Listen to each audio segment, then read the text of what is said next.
Praise the lord. దేవుని స్తోత్రం కలుగునుగాక. ఈ దినమందు ప్రార్థన చేస్తున్న దేవుని వాక్యాన్ని ప్రారంభిద్దాం. మహాపరిశుద్ధుడును మహాగణుడును మహోన్నత స్థలములలో నివసించు పరిశుద్ధుడు అయిన మా యేసయ్య, మీ ఘనమైన శ్రేష్టమైన ఉన్నతమైన నీతిగల పరిశుద్ధ నామాలన్నింటిని బట్టి మీకే సకల మహిమ ఘనత ప్రభావం ఆరోపిస్తున్నాం తండ్రి.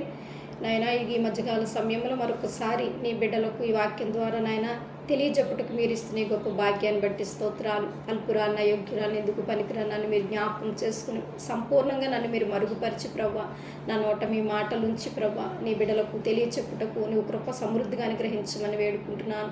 వాక్యం విన్న ప్రతి బిడ్డను ప్రభా మీరు నూరంతలుగా ఆశీర్వదించి నూరంతలుగా ఫలింపచేసి నీ రాకడకు రాజ్యానికి నిత్య జీవ వారసులుగా సిద్ధపరిచి మీరు మహిమ పొందడం మీ హస్తాలకు మమ్మల్ని అప్పగించుకుంటూ యేసు పరిశుద్ధ నామములు అడిగి వేడుకుంటున్నాను. పరిశుద్ధ తండ్రి, ఆమేన్.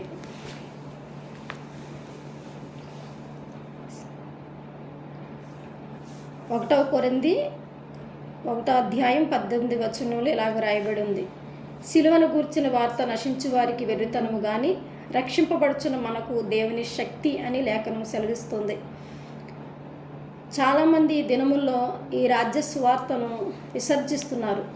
వారి గ్రామాలకు ఒకవేళ సువార్త ప్రకటించుటకు దైవజనులు ఎవరైనా వెళితే వారిని గెంటి వేస్తున్నారు, వారి గ్రామాల్లోకి రావద్దని. వారి గ్రామాల్లో ఎంటర్ అవ్వనివ్వట్లేదు. అసలు ఈ సువార్త ఏదైనా చెప్తుంటే బైబిల్ని చింపేయటం, లేకపోతే పత్రికలు ఇస్తే పత్రికలు చింపేయటం, సేవకులను చంపేయటం, లేకపోతే మందిరాలు కూల్చేయటం, ఎలాగైనా ఈ సువార్తను అడ్డుకోవాలి, ఈ సువార్తను హతమార్చేయాలని కొందరు కంకణం కట్టుకున్నారు. ఈ దినాల్లో మనం చూస్తున్నాం ఇలాంటి జనాల్ని. ఎందుకంటే వారికి సిలువను గూర్చిన వార్త వెర్రితనంగా ఉందని ప్రభు ఆ దినమందే ఈ లేఖనంలో వ్రాసి ఉంచారు. రక్షింపబడుచున్న మనకైతే ఇది దేవుని శక్తి కనుక ఈ శక్తిని ప్రకటించకుండా ఈ సత్య సువార్తను ప్రకటించకుండా మనం ఉండలేం. ఎలా అయినా నశించు వారిని మనం వెతికి రక్షించాలి. నశించు వారికి ఈ రాజ్య సత్య సువార్త తెలియాలి. అందరూ అంతటా మారు మనసు పొంది రక్షింపబడాలనేది మన ధ్యేయం గనక ఎంతమంది అనాది కాలం నుండి కూడా ఈ సువార్తను ప్రకటించి వారిని చంపుతూనే వచ్చారు. ఎందుకంటే ఈ యేసుక్రీస్తు వారు ఎన్నుకున్న 12 మంది శిష్యులు కూడా హతమార్చబడ్డారు. హతసాక్షులుగా వారు చేయబడ్డారు. పౌలు గారు కూడా హతసాక్షిగా చేయబడ్డారు. అలాగే స్టెఫెను కూడా హతసాక్షి అయ్యాడు. ఈ సువార్త ప్రకటించడానికి, ఈ సత్య సువార్త ఎంతమంది అయితే ప్రకటించడానికి పూనుకున్నారో వారందరూ హతసాక్షులు అయ్యారు. అలాగే మన దేశానికి వచ్చిన తోమా గారు కూడా హతసాక్షి అయ్యారు. మన దేశంలో ఆయన చంపేయటం మనకు తెలుసు. దానికి ఆనాటి నుండి ఈనాటి వరకు కూడా 2000 సంవత్సరాల నుండి ఇప్పటి వరకు కూడా ఈ సత్య సువార్తను ప్రకటించే వారిని చంపుతూనే ఉన్నారు, హింసిస్తూనే ఉన్నారు. కానీ ఎన్నడూ ఈ సత్య సువార్త ఆగిపోలేదు. ఎన్ని ఆటంకాలు వచ్చినా సరే, ఎన్ని ఇబ్బందులు వచ్చినా, ఎంతమందిని హతమార్చినా ఈ సత్య సువార్తను ఆపటం ఎవరితరం కాదు. ఎందుకంటే పరిశుద్ధాత్ముడు మనకి ఆయన ఉండి ఈ లోకంలో ఈ సువార్త ధారాళముగా ప్రకటించుటకు ఆయన మనకి కృప చూపుతున్నాడు.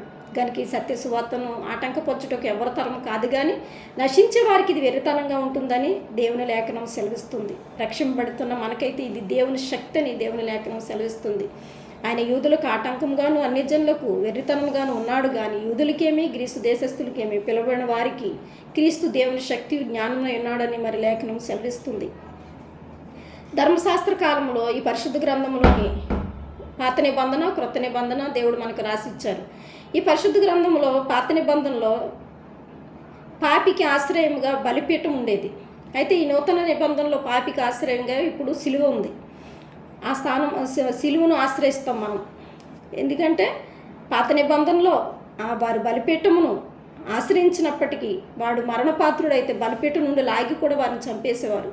కానీ ఈ సిలువను ఆశ్రయించిన వారికి మరణం ఉండదు, వారు జీవంలో ప్రవేశిస్తారు.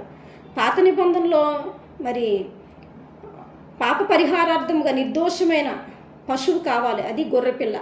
నిర్దోషమైన గొర్రెపిల్లని మరి కలంకము కానీ మరి మచ్చ డాగు లేని నిష్కల్మషమైన గొర్రెపిల్లను వారు బలిగా అర్పించేవారు.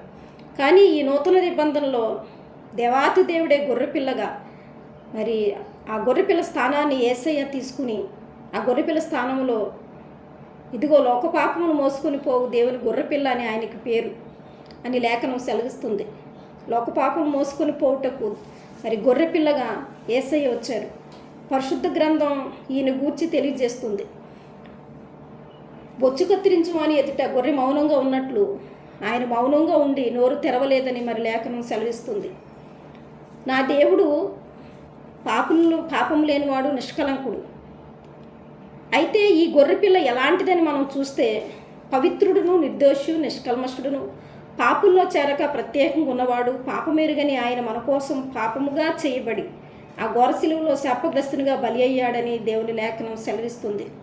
పాప పరిహారార్థ బలిగా అర్పించవలసిన పశువు ఏ అవలక్షణములు లేనిదిగా ఉండాలనేది ధర్మశాస్త్ర నియమం. శిలువపై వేలాడిన మన యేసయ్య ఏ పాపం లేనివాడని అంగీకరింపబడిన తరువాతే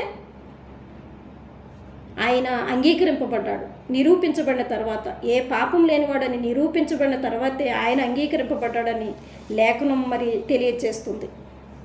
ఎందుకంటే నాలో పాపం ఉన్నదని ఎవడు నిరూపించగలడని ప్రపంచానికి సవాలు ఇసిరాడు నా పరిశుద్ధుడైన యేసయ్య. కనుక ఆయనలో పాపం లేదు కనుక ఆయన పరిశుద్ధమైన మరి లోక పాపం మోసుకొని దేవుని గొర్రెపిల్లగా ఆయన పాపము లేనివాడు, పవిత్రుడు, నిర్దోషి అని ఎంచబడిన తర్వాతే ఆయన అంగీకరింపబడ్డాడని లేఖనం సెలవిస్తుంది. మరి ఈ ఎంతోమంది రాజులు, అధికారులు ఈయన గురించి సాక్ష్యం ఇచ్చారు. ఎందుకంటే ప్రధాన యాజకులు, అధికారులు, మత పెద్దలు మరి పిలిచి మీరు ఇతని మీద పిలిచి ఆయన మీద నేరారోపణ చేస్తున్నప్పుడు మరి పిలాతు ఎదుట, మరి హేరోది ఎదుట నిలబెట్టినప్పుడు పిలాతు ఇలా అంటాడు, ఈయన మీద మోపిన నేరములు ఒక్కటైనను నాకు కనపడలేదని, ఈ నిర్దోషి యొక్క ప్రాణము యొక్క దోషము నా మీద, నా కుటుంబం ఉండకుండానట్లు నేను నా చేతులు కడుక్కుంటున్నానని ఆయన నీళ్లు తెప్పించుకుని ఆయన చేతులు కడుక్కు నిర్దోషి అయినట్టుగా ఈ నీతిమంతుని ప్రాణదోషం అతని మీద ఉండకుండా ఆయన చేతులు కడుక్కున్నట్టు లేఖనం సెలవిస్తుంది. హేరోదు కూడా ఇతని యందు మరణమునకు తగిన నేరమేమీ నాకు కనబడలేదని మరి దేవుని లేఖనం సెలవిస్తుంది. పేతురు కూడా సువార్త ప్రకటించినప్పుడు పేతురు ఆయనలో ఏ పాపం లేదు, ఆయన నోట ఏ కపటం లేదని సాక్ష్యం ఇచ్చాడు. పాపమెరిగిన ఆయన మన కోసం పాపిగా చేయబడ్డాడని లేఖనం సెలవిస్తుంది. ఆయన దేవుని కుమారుడయుండి తాను పొందిన శ్రమల వలన విధేయత నేర్చుకుని భయభక్తులు కలిగి ఉన్నందున ఆయన అంగీకరింపబడ్డాడని మరి లేఖనం సెలవిస్తుంది. ఈ దినం అనేకులు ఆయన ఎందుకు సిలువ వేయించుకున్నాడు, ఆయనకు శక్తి, మహిమ, మహాత్యములు ఉంటే వారి నాశనం చెయ్యొచ్చు కదా అని వెటకరిస్తున్నారు. ఒక వెర్రివాడు కూడా ఇలాగే మాట్లాడలేడు. 3 మేకులు పీక్కోలేనోడు మిమ్మల్ని ఏమి రక్షిస్తాడని. ఆయన 3 మేకులు పీక్కోవటానికి రాలేదండి ఈ లోకానికి. సర్వమానవాళ్ళ కొరకు ప్రాణం పెట్టడానికి వచ్చాడు. ఎందుకంటే నా ప్రభు చెప్పాడు స్వయంగా, నా ప్రాణం పెట్టుకున్నటకు, నా ప్రాణం తిరిగి తీసుకున్నటకు నాకు అధికారం కలదని. నా దేవుడు ప్రాణం అర్పించుటకే వచ్చాడు కనుక సిలువ మీద మేకులు పీక్కోలేదు. ఆయన పీక్కోవటానికి రాలేదండి. ఆయన సర్వమానవాళి కొరకు తన ప్రాణమును బలిగా అర్పించడానికి వచ్చాడు. సర్వమానవాళి పాప పరిహారార్థంగా ఆయన యజ్ఞ పశువుగా సిలువ మీద మరి బలియాగం చేయటానికి వచ్చాడు నా దేవుడు.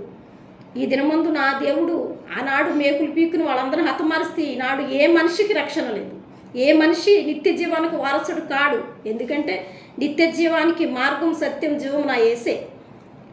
కనుక వెటకరించేవారు వెర్రి మాటలు మాట్లాడకుండా, అజ్ఞానంతో అవివేకంతో నోరు తెరవకుండా కాస్త జ్ఞానం కలిగి నోరు తెరిస్తే బాగుంటుంది.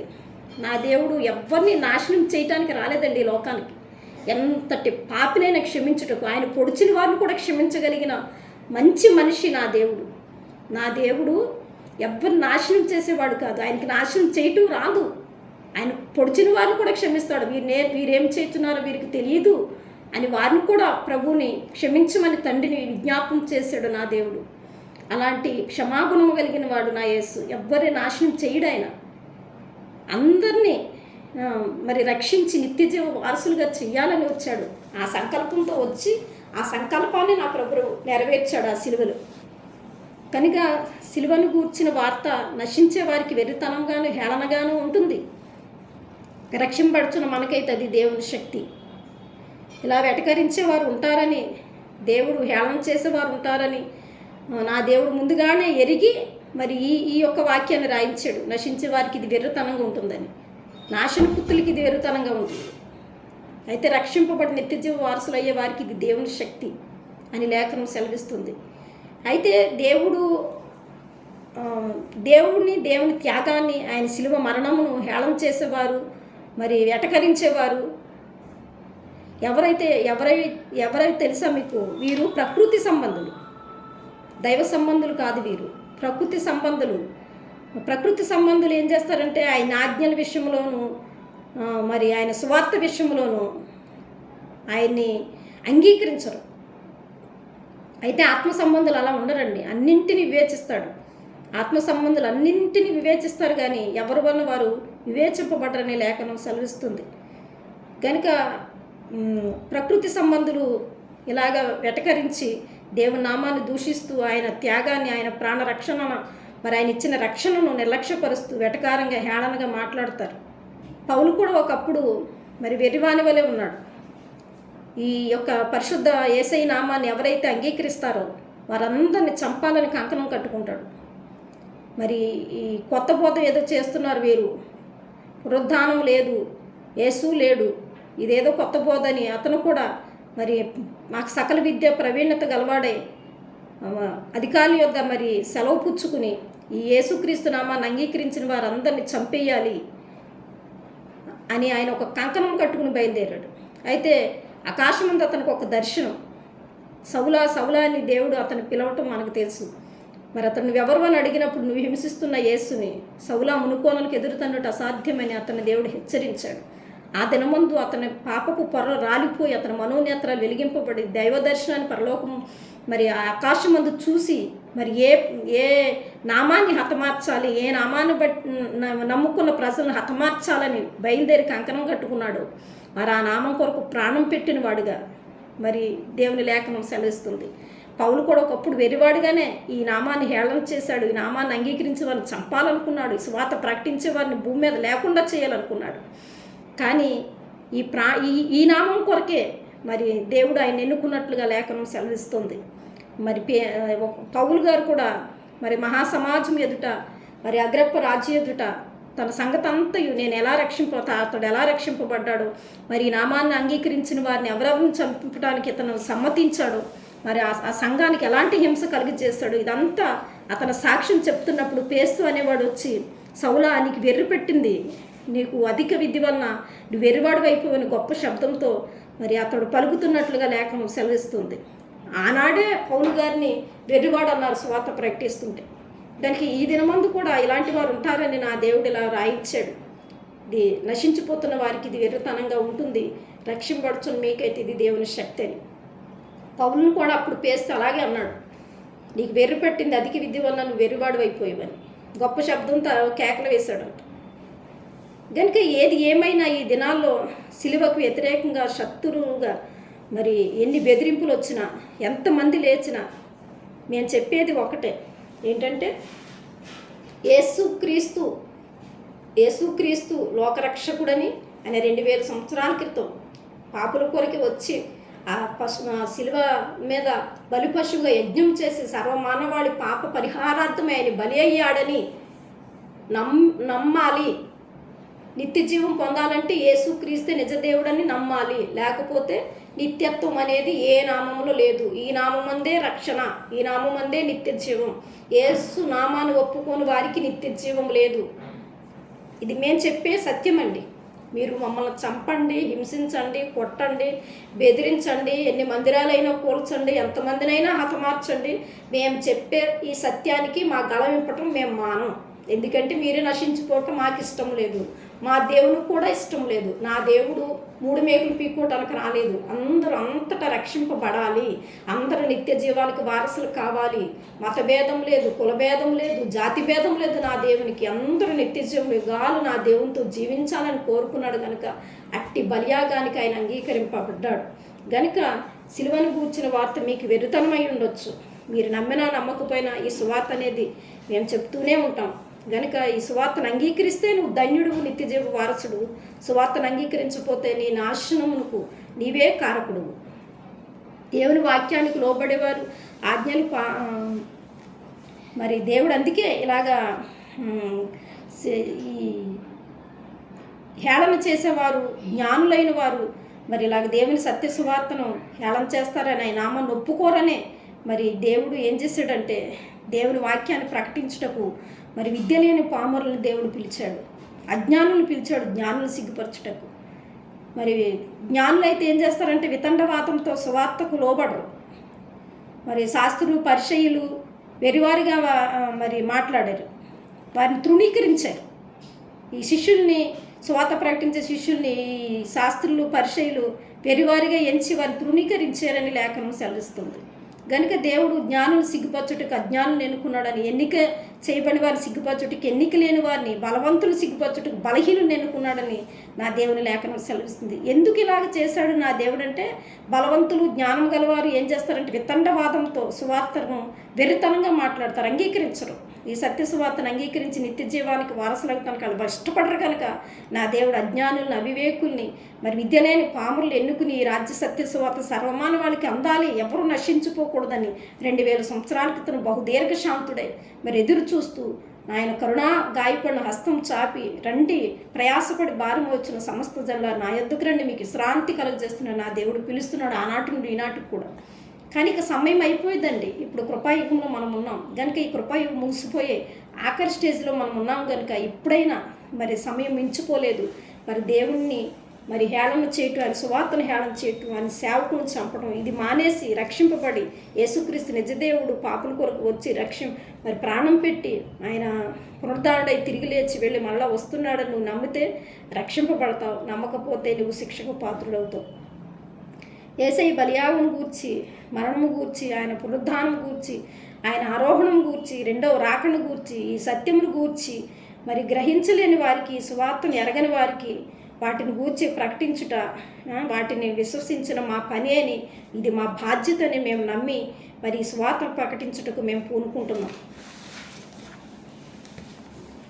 మరి నా దేవుడు సిలువ వేయబడినప్పుడు కూడా మరి ఆయన అతిక్రమం చేయవాళ్ళు ఒకనిగా ఎంచబడతాడని ఈ దేవుని వాక్యం సెలవిస్తుంది. ఆయన సిలువేసినప్పుడు కుడి ప్రక్కన ఎడం ప్రక్కన కూడా 2 దొంగలని మరి సిలువేశారు.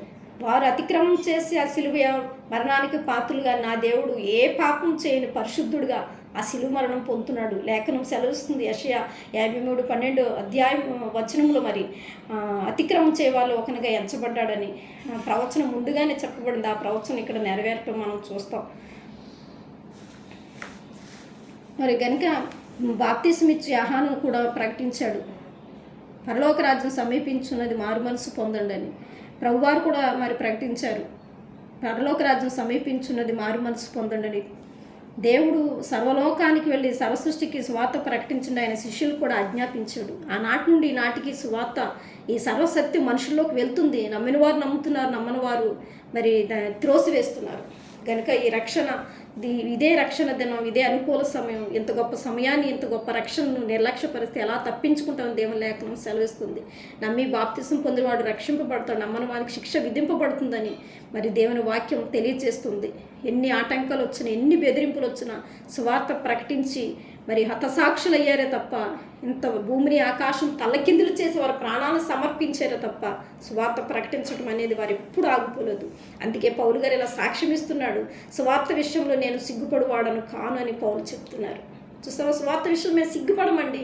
మీరు ఎంత హేళన చేసినా, ఎంత అవమానపరిచినా, మీరు మమ్మల్ని కొట్టినా, చంపినా, మరి మా మందిరాలు కూల్చేసినా, మా సేవకులను హతమారుస్తున్నా మేము సువార్త చెప్పడం మానమండి. ఎందుకంటే ఇది సత్య సువార్త, దేవుడు మా మీద పెట్టిన ఇది మా భారం.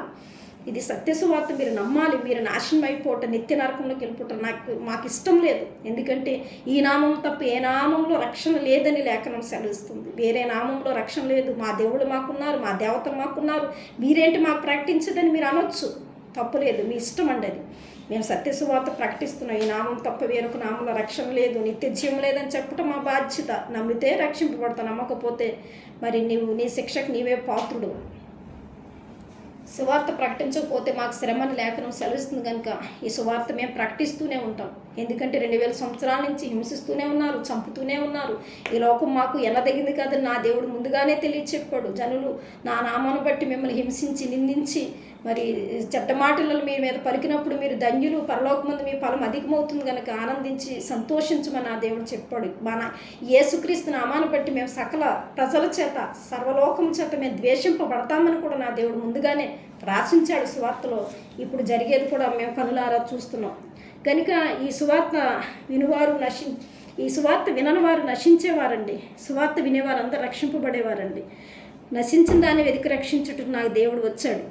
ఈ సువార్త వినని వారు నశించిపోతున్నారని, ఈ నశించే వారిని వెతికి రక్షించాలని నా దేవుడు వచ్చాడండి ఇక్కడికి. ఆయన ఎన్నో ఉపమానాలు చెప్పారు. నా దేవునికి నశించే వారి పట్ల ఎంత శ్రద్ధ అంటే ఈ ఉపమానాలను బట్టి తెలియపరుస్తుంది నా దేవునికి నశించేవారంటే ఎంత శ్రద్ధ. 3 ఉపమానాలు ఆయన చెప్పారు. తప్పిపోయిన గొర్రె గురించి ఆయన ఒక ఉపమానం చెప్పారు. మరి ఒక గొర్రెల కాపరికి 100 గొర్రెలు ఉంటే ఒక గొర్రె తప్పిపోతే ఆ 99 గొర్రెలను విడిచిపెట్టి మరి ఒక్క గొర్రె కోసం మరి వెతకడా. ఆ గొర్రె వెతికినప్పుడు ఈ 99 గొర్రెల కంటే ఆ తప్పిపోయిన గొర్రె విషయమే అతడు తన బంధుమిత్రాదులకు చెప్పి సంతోషించడా అని ఒక ఉపమానం నా దేవుడు చెప్పాడు. మరి ఒక నాణెం పోగొట్టుకున్న స్త్రీ మరి 10 నాణెములు ఉన్నప్పటికీ 9 నాణెములు ఆమె దగ్గర ఉన్న పోగొట్టుకున్న నాణ్యంని ఆమె దీపం వెలిగించి శ్రద్ధగా వెతికినప్పుడు మరి ఆ నాణ్యం విషయంలో ఇరుగు పొరుగు స్త్రీలను స్నేహితులను పిలిచి ఆమె సంతోషించిందని లేఖనం సెలవిస్తుంది. తప్పిపోయిన కుమారుడి విషయంలో కూడా ఈ ఉపమానం నా దేవుడు చెప్పాడు.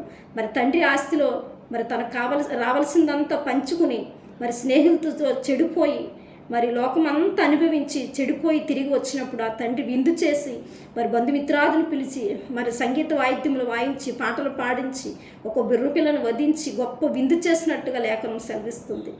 ఎందుకండి? ఇంకో కుమారుడు ఉన్నాడు, తన మాట వింటాడు చక్కగా, తన చెప్పినట్టే తన అడుగుజాడలు నడిచే కుమారుడు ఉన్నాడు. కానీ తప్పిపోయిన కుమారుడు విషయంలో తండ్రి ఎంతో సంతోషిస్తున్నాడు.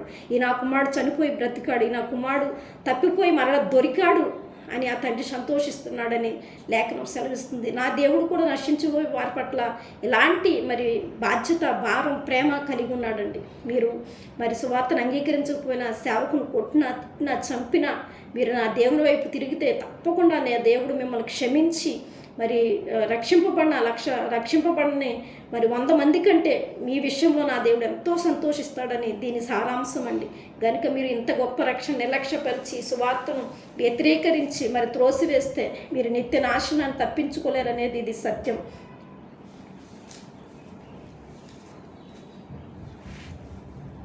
అయితే నా దేవుడు సెలవిస్తున్నాడు ఏమనంటే యెహెజ్కేలు 33:11 వచనంలో దేవుడు ఏమని సెలవిస్తున్నాడంటే, కాగా దుర్మార్గుడు మరణించటం వల్ల నాకు సంతోషం లేదు, కానీ దుర్మార్గుడు తన దుర్మార్గత్వం నుండి మరలి బ్రతుకుట నాకు సంతోషం అని నా దేవుడు సెలవిస్తున్నాడండి. అంత మాత్రమే కాదు, మరి యెహెజ్కేలు మరి 18:23లో కూడా దుష్టుడు తన దుష్టత్వంతో నశించిపోవటం నాకు ఇష్టమా, వాడు తన ప్రవక్తను దిద్దుకుని బ్రతుకుటే నాకు ఇష్టమని నా దేవుడు సెలవిస్తున్నాడండి. కనుక ఏ ఒక్కరు దుర్మార్గంతో దుష్టత్వంతో నశించిపోవటం నా దేవునికి ఇష్టం లేదు. ఇప్పుడు ఈ దినమందు మీరు ఎంత దుర్మార్గంగా ప్రవర్తిస్తున్నారండి. క్రైస్తవుని ఎంత దారుణంగా దూషించి, ఎంత దారుణంగా హింసించి, చంపి మరి మందిరాలు కూల్చి హతమారుస్తున్నారు. అది మీలో ఏ ఒక్కరినైనా మేము అలా చేస్తే మీరు ఊరుకుంటారా? ఇంత క్రైస్తవ్యానికి ఎంత కీడు మీరు కలగ చేస్తున్నప్పటికీ మరి క్రైస్తవం ఎప్పటికీ గళమెప్పలేదు. ఎందుకంటే విప్పదు క్రైస్తవ్యం. ఎందుకంటే క్రైస్తవ్యానికి క్షమాగుణం కలిగిన మనసు నా దేవుడు ఇచ్చాడు, క్షమించే మనసు ఇచ్చాడు నా దేవుడు. మరి గనుక మేము గళమెప్పమండి, పగ తీర్చుకుంటున్న ఆ పని నా దేవుడు చెప్పాడు. మా దేవుడే మీ మీద పగ తీర్చుకుంటాడు. మేము పగ తీర్చుకుని మేము గళమెప్పు, మేము ప్రతీకారం తీర్చుకో, మా దేవుడు మాకు అది నేర్పించలేదు. గనుక మరి ఏ దుష్టుడు ఏ దుర్మార్గత్వంలో నశించిపోవటం నా దేవునికి ఇష్టం లేదు. కనుక ప్రతి ఒక్కరూ రక్షింపబడి మారు మనసు పొంది ఇప్పుడైనా సరే మీరు ఎంతమందిని చంపి, ఎన్ని మందిరాలు కూల్చి, ఎంతమందిని మీరు హతమార్చిన నా దేవుడు ఎద్దకు వచ్చి క్షమాపణ అడిగిన నా దేవుడు మిమ్మల్ని క్షమించి నిత్య జీవాన్ని మీకు ఇస్తాను కూడా నా దేవుడు తన ప్రేమగల హస్తాలు చాపే ఉంచాడు. మేము కూడా మిమ్మల్ని ఏం అనమండి, ఎందుకంటే మేము క్షమాగుణం మా దేవుడు మాకు నేర్పించాడు. గనుక నశించిపోతున్న మీకు ఈ సువార్త విరతనంగా ఉండొచ్చు, కానీ రక్షింపడుచున్న మాకు దేవుని శక్తి. ఎవరైతే ఈ రాజ్య సత్య సువార్తను నమ్మి యేసుక్రీస్తు 2000 సంవత్సరాల క్రితము మరి పాపల కొరకే ఆయన మానవ జన్మెత్తి మరి 3.5 సంవత్సరాల సువార్త ప్రకటించి శిలువ మీద మరి బలి పశువుగా యజ్ఞం చేసి ప్రాణాన్ని అర్పించి సర్వమానవాళి విమోచన కొరకు ఆయన పరిశుద్ధ రక్తాన్ని దారబోసాడని ఎవరైతే నమ్ముతారో ఆయన 3వ దినమందు పునరుద్ధానుడై తిరిగి లేచి మరలా మనకు పరలోకములకు ఇచ్చుటకు ఆయన పరలోకాన్ని మన కొరకు సిద్ధపరుస్తున్నాడని, మరలా ఆయన వచ్చి మనందరినీ తీసుకెళ్తాడని ఎవరైతే ఈ రాజ్య సత్య సువార్త నమ్ముతారో వారు రక్షింపబడతారు. ఈ రాజ్య సువార్తను మరి హేళన చేసి మరి దూషించి మరి అవమానాలు పాలు చేసి మరి మీకు మీ సమయమును మీరు కోల్పోతున్నారు. దేవుడిచ్చిన మంచి సమయమును కోల్పోతున్నారు. దేవుడు కూడా నాకు ఒక దర్శనం, ఒక దేవుడు నాతో మాట్లాడండి, నేను ఇక ఎవరిని సహించను, ఇక సమయం అయిపోయింది, కృపయుగం ముగిసిపోతుంది, నేను అన్ని జనులు ఇక సహించను, వారి నాశనం మీకు కళ్ళారా చూస్తారని కూడా దేవుడు నాతో మాట్లాడాడండి. స్వయంగా మాట్లాడాడు ప్రభువే, ఇక నేను అన్ని జనులు సహించనని. గనుక నువ్వెవ్వరైనా ఈ దినమందు నువ్వు ఏ దేవుని నమ్ముకున్నావు, ఏ దేవత నమ్ముకున్నావు మాకు అనవసరం. ఈ రాజ్య సత్య సువార్త నువ్వు నమ్మకపోతే నీకు నిత్య జీవం ఉండదు. మా దేవుడు మాకున్నారు, మా దేవతలు మాకున్నారు, నమ్మవలసిన అవసరం లేదనుకుంటే అది నీ ఇష్టం, చెప్పడం మా బాధ్యత. కనుక మీరు ఈ రాజ్య సువార్తను నమ్మి రక్షింపబడి నిత్య జీవ వారసులు కావాలని కోరుకుంటూ మీ అందరికీ తెలియపరుస్తూ ఈ సత్య సువార్తను, ఈ మాటలు నేను ప్రేమతో ముగిస్తున్నాను. దేవుడు మీ వినికుల్లో ఈ మాటలన్నీ దీవించి ఆశీర్వదించునుగాక. ప్రార్థన చేసుకుందాం. మహాపరిశుద్ధుడా, మహాగణుడా, మహోన్నతుడా, మహోన్నత స్థలములు నివసించు మా యేసయ్య, మీ ఘనమైన శ్రేష్టమైన ఉన్నతమైన నీతిగల పరిశుద్ధ నామం బట్టి మీ కృతజ్ఞతాస్తుతి చెల్లిస్తున్నాను.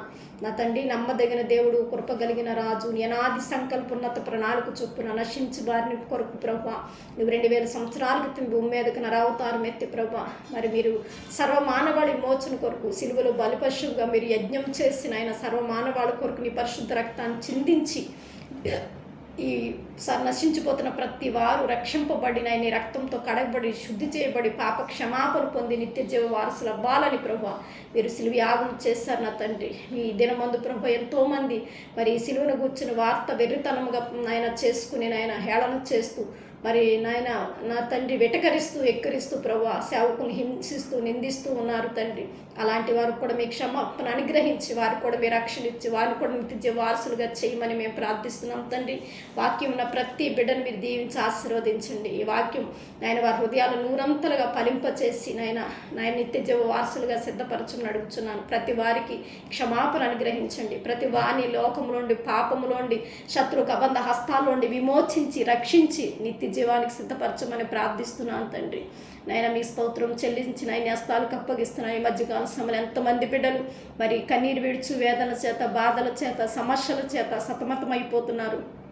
వారందరికీ నీ మహాకనికరం కృప విస్తరింపజేసి వారిని రక్షించి వారి శ్రమలోండి, శోధనలోండి, ఇబ్బందులోండి, ఇరుకులోండి విడిపించి నాయన నెమ్మది, సమాధానం, శాంతినిచ్చి జీవనయాత్రలు అనేక సమస్యలకు సాగి వెళ్ళి నిత్య జీవానికి వారసులు ఉన్నట్లు మీరు సిద్ధపరిచి మహిమ పొందమని ప్రతి ఒక్కరిని నన్ను మమ్మల్ని హస్తాలకు అప్పగిస్తూ యేసుక్రీస్తు పరిశుద్ధ నామములు ఈ ప్రార్థన మీకు సమర్పించి పొంది మా పరలోకపు తండ్రి. Amen. Praise the Lord. God bless you all.